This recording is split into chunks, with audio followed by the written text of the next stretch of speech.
organic, unpredictable, unknown, lovely, beautiful, a sense of fulfillment.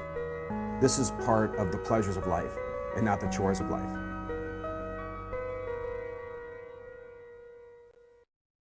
Coming up tonight on Daily Iowan TV. Find out what had University of Iowa football fans scrambling this morning. And a big break for women in the military. Find out what later. 3 members of the Iowa Athletic Department received awards on Tuesday. Find out who later on in sports. All that and more coming up. Daily Iowan TV starts now.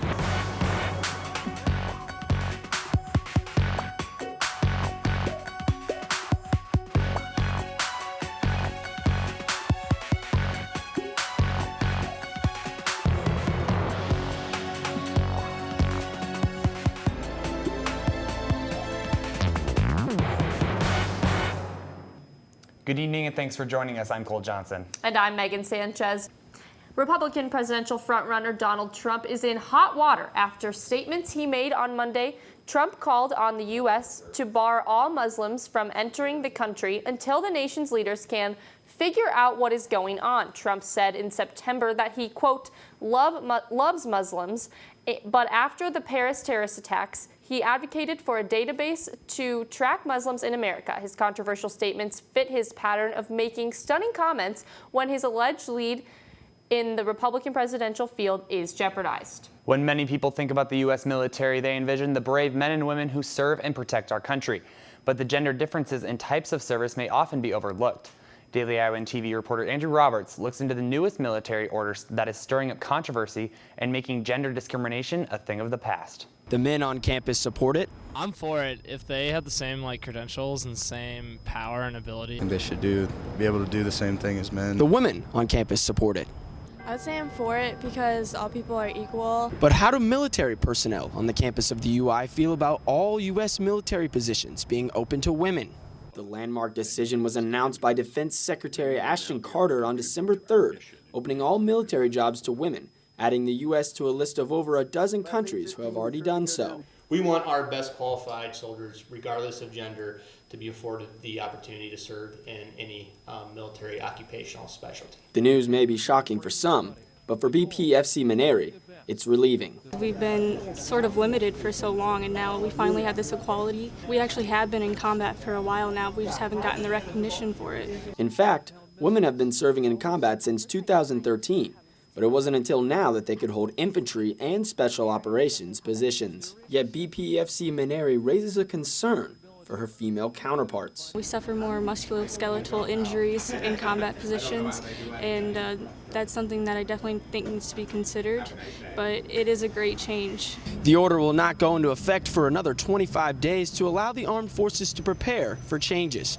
Reporting from the campus of the University of Iowa, I'm Andrew Roberts for Daily Iowan TV. On the heels of the shootings in San Bernardino, Iowa Governor Terry Branstad said Monday he won't support arming Iowa teachers with guns to combat the threat of school violence. Although he said he supports the Second Amendment, he said the issue is too controversial for debate by state lawmakers. Iowa schools are currently gun-free zones. State gun advocates have urged the legislator to eliminate them in schools, saying Iowans should be allowed to defend themselves when faced with the potential of mass violence. Firefighters responded to 3 fires in separate buildings in Iowa City on Monday. Firemen were called to Streb Concrete in the morning and the Beta Theta Pi fraternity in the evening to stop a 3rd-floor bedroom fire. Before the fire was out at the fraternity building, another fire inside a building on Capitol Street was reported. 18 firefighters and 6 units responded and contained the 3 fires throughout the day. They do not believe the fires are connected or suspicious, but are under investigation by the Iowa City Fire Marshal. You know, Cole, a chilly night to be putting out a fire, I suppose. Yeah, definitely. It is way too cold for me out there, but let's see what we have the rest of the week. Andrew, what's it looking like? I'd have to agree, guys. It must have been pretty unbearable for those men and women out there. Fortunately, we are in for warmer weather as the week moves on. Starting out in the AM on Wednesday, the temp will be near freezing in the low 30s, accompanied by partly cloudy skies. But as we head into the afternoon, the skies will clear up and the temperature will shoot up to 48 degrees. In the evening, you can expect the clouds to return and the temp to drop back down to the low 40s. Taking a look at the rest of the week, Thursday will turn some heads as we are expecting a high of 58 degrees and partly cloudy skies. Friday, the temp will drop slightly in the low 50s during the day with a low of 42. Saturday and Sunday, there will be a 70 and 60% chance of rain, so make sure to grab an umbrella when heading out to the library to study for finals. And finally, on Monday, temps will drop down as we are due for a 70% chance of snow. So those of you with early morning finals might want to get out there a little bit early. That's all the time I've got for you in the weather studio. Back to you at the desk. Oil prices dropped below $37 a barrel Tuesday for the first time since 2009. Prices at the gas pump could be dropping soon as well. Last year at this time, the average price of gas was $2.68 a gallon. And now in Iowa City, we're seeing $1.99 at most stations. It looks like undergraduate students at the UI will be seeing a bump in tuition for next school year after the State Board of Regents approved the tuition increase last Wednesday. Daily Iowan TV reporter Alicia Lamas has more on the aftermath of the decision. University resident students have enjoyed a 3-year tuition freeze, but with approved plans to increase tuition, things are about to change. On Wednesday, December 2nd, the Iowa Board of Regents approved for a 3% tuition increase here at the University of Iowa. Undergraduate resident students here at the university will see this increase come into effect start of 2016-2017 school year. For in-state undergraduate students, their tuition will increase by $200 for the next academic school year. Tuition is already kind of expensive anyways, so I can't say that I like it, but I don't know if any student would really like it. The Regents previously approved these increases for Iowa State University and University of Northern Iowa. These students will see their tuition rise with the following 2016 spring semester. The increase of all 3 state universities came after state lawmakers failed to approve the Regents' funding request last legislation season. Significantly lower than our other institutions. So while no one's ever in favor of an increase, especially for our students, I do think in order to continue to provide the level of education we want to provide our students, I think it's an important step. Alicia Lamas, Daily Iowan TV. Advertisements for student housing are all over Iowa City, but students claim that not many of them are affordable. UI graduate students say they have seen a 10 to 12% increase in rent over the last 2 years. The grad students are mainly concerned with the Aspire apartment complex in West Campus.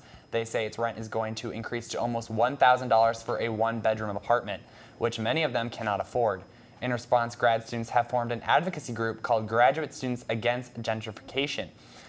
The group has about 120 members, and their main goal is to bring a petition to President Harold that will incorporate a solution-based approach to solve the problem. Rose Bowl tickets were released to the public Tuesday at 10 a.m. on Ticketmaster and were gone within minutes. Some fans reported on Twitter that they couldn't even get tickets 30 seconds after they were released. There are still a small supply of high-priced tickets on StubHub. The Rose Bowl allotted 22,000 tickets to the UI for the games. Students, donors, and season ticket holders have until Thursday at 5 p.m. to request a ticket. Well, Megan, thankfully I was able to get my ticket. Have you heard anything about this upcoming Hawkeye Athletics? You know, I think roses are in the air. I think that's what is on everyone's mind. So let's toss it over to Zach Mackey in the sports studio to hear more. Zach? Thanks, guys. As has been the story this football season, it's an exciting time to be a Hawkeye fan, and this week is no different. Tuesday morning, head coach Kurt Ferentz was named the Woody Hayes Coach of the Year for the 2015 season. This is the 3rd award the head coach has received this season, and he is also a finalist for the Eddie Robinson Coach of the Year Award and the George Munger Collegiate Coach of the Year Award. This is a great honor for Coach Ferentz, but today we take a break from the Rose Bowl-bound football team and check in on 5 other Hawkeye teams. This past weekend, the University of Iowa men's and women's swimming and diving team hosted the Hawkeye Invitational at the Campus Recreation and Wellness Center. Daily Iowan's Colin Murphy has more on Iowa's performance. 2015 Hawkeye Invitational was held in the CRWC Auditorium in Iowa City, Iowa. As the meet concluded Sunday afternoon and the Sunday night, both men and women Hawkeyes took home the crown. The men's team won the Invitational for the 2nd year in a row, finishing with 923 points, while runner-up Denver finished with 905 points. Senior Roman Truzov took first in the 200 breast, sophomore Jose Trowarski took first in the 200 fly, as well as the 2nd place finish in the 400 free relay to finish up the night for the Hawkeyes. The women's team broke a school record in a victory in the 400 free relay en route to winning the Invitational Sunday night. The The Lady Hawkeyes finished with a total score of 900 points, while runner-up Denver finished with 802 points. Multiple Hawkeyes finished second in their respective races, while sophomore Teresa Leonards won the 200 fly, posting his second fastest time in program history. The Hawkeyes got to feel great about themselves with both men and women taking first this past weekend. The men will not return to action until January 23rd in a road duel against Northwestern, while the women return to action this Friday when they head to Ames, Iowa for an Iowa Corn Cy Hawk series against Iowa State. From the CRWC Auditorium, it's been Colin Murphy with Daily Iowan TV Sports. Back to you guys. Obviously, those Iowa swimmers are hard at work this month. And speaking of hard-working athletes, University of Iowa named the student athletes for the month of November this Tuesday morning. And the student athletes of the month are voted on by peers and honor Iowa athletes that excel in their sports as well as in the classroom. November's participants are junior wrestler Sammy Brooks and junior basketball player Allie Disterhoff. But Allie is not the only hoops player at Iowa that is on top of their game this month. Iowa men's basketball continues to power through their non-conference schedule, adding one more game to their win column on Monday night. Basketball reporter Taylor Brooks was inside Carver for Iowa's battle against Western Illinois. Take it away, Taylor. A quick turnaround is what Iowa men's basketball has had to do each week. They were in Florida over Thanksgiving break, came back to Carver Hawkeye Arena last week with 2 home games, and this week was no different. Western Illinois University came into Carver Hawkeye Arena Monday night with a Big Ten win already under their belt after upsetting Wisconsin at the beginning of the season. But Iowa's offensive strides and defensive pace were no match and kept them ahead the whole game. Obviously, we knew that they had beaten Wisconsin, so we already had our radar up on them. And, we got a good team that likes to turn around, and we just got refocused again and just try to get back after it. And we played a good team tonight, and just fortunate to come out with a win. They're 6-1. The Wisconsin win, if you watched the game, which I did twice, you know how hard it is to win there. The Leathernecks couldn't handle the heat inside Carver, though, as Iowa jumped on them 15-3 in the first 5 minutes. That's a very good ball team that we beat out there, and we're happy to get the win.